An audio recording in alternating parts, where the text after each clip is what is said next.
Tabletop games that focus on the military typically focus on how one armed force might match up against another. Rand researchers created a different kind of game, one that focuses on the bigger picture of defense policy. It's called Hedgemony. The name Hedgemony, for me, we were talking with a bunch of players one time, and they made the observation that that for the US player in the game, the way we'd sort of designed it, which was our vision of how the US actually plays in the world, the US is essentially a status quo power, and that the world is driven by this tremendous amount of uncertainty.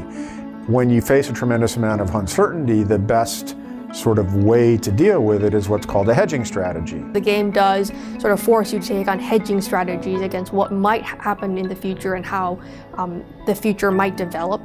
And also, hegemony without the D is from, in political science, hegemonic stability theory, and the hegemon is the sort of the strongest country in the globe and tends to enforce like an order. That sort of was the germ of the idea, is we're not trying to go out and become a world hegemon with no D.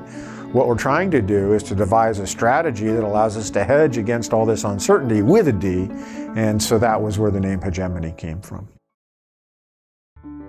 The games I had seen previously for other strategic efforts had either been operational games masquerading as strategic games. So you're moving tanks and planes and ships around on a map. Really what you're doing is conducting military operations. You're not thinking about defense strategy issues. And those are great when you're looking at how well one military would do against another. But they're not at all helpful if you're trying to think about how you would prioritize your resources across the world, across times, and across a range of different missions.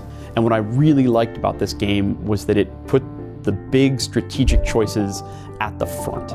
You could see how immediately engaged they were. They immediately seemed to take the situation, especially with certain adversaries like China or Russia, like very seriously in the game.